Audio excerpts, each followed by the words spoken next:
I'm here with Red and his Mini Cooper project, and we're hooking up the Thunder Sky charger.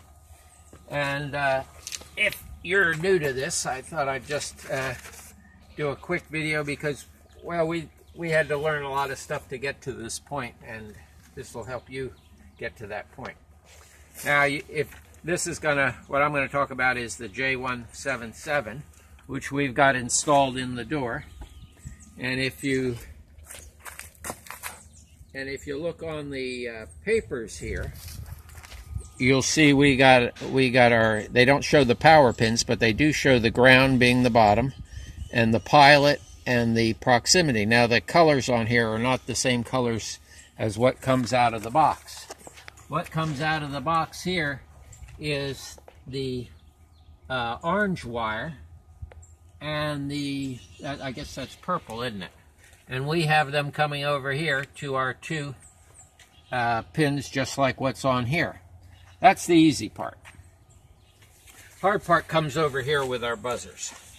Now, of course, we got our two, this is our cell loop wire, and as long as these guys are open, we'll get an alarm if the key is on.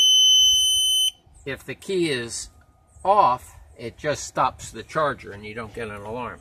So that goes to our BMS.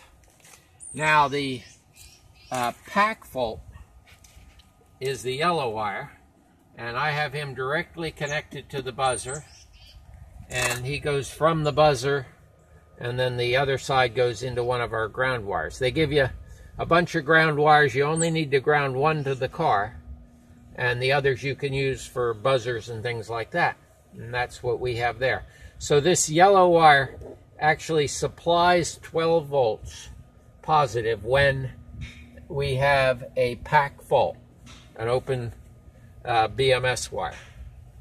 Our other wire that can be a little confusing, and that's our drive-away protection. And our drive-away protection wire, that's our gray wire here, he supplies a ground. So he works only when the key is on and you have the plug plugged in. So you have the plug plugged in and you have the key on.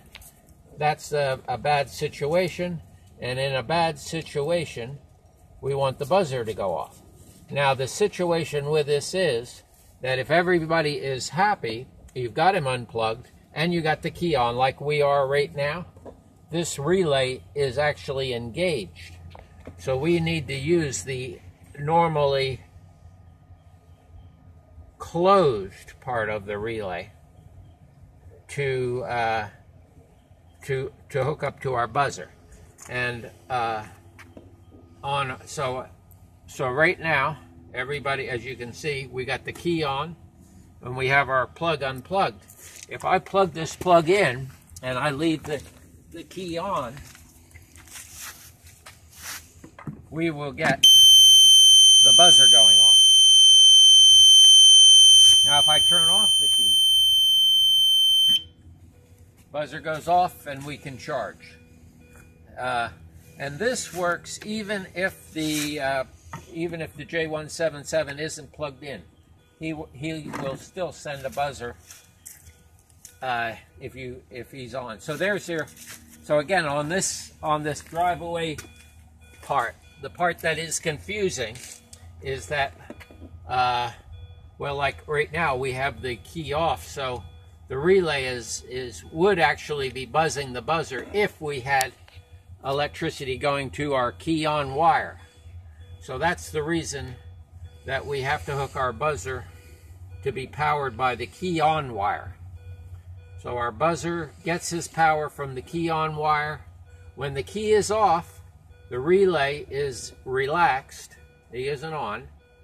And because of the way we have the buzzer hooked up, when he's relaxed and not on, that's when the buzzer will be buzzing if he had power. He doesn't have power because the key's off. If I go turn the key on now,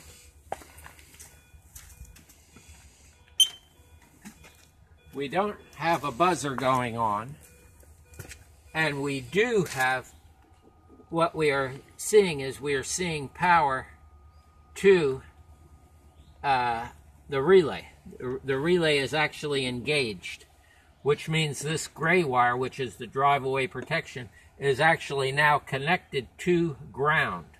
So I'm powering the relay from the key switch, and if everybody is okay, no plug-in, then he will be engaged. So you could hook that up to your whatever you want to hook up. You just have to remember is that he's on when things are happy, and he goes off when things are not happy. And you have to have 12 volts so that key switch, so that he, when he is not happy, as if when we have this plugged in,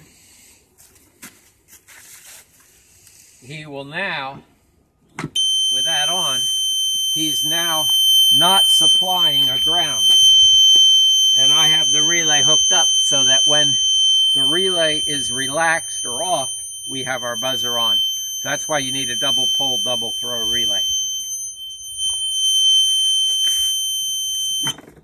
Well, that is a buzzer, huh? All right, there we go.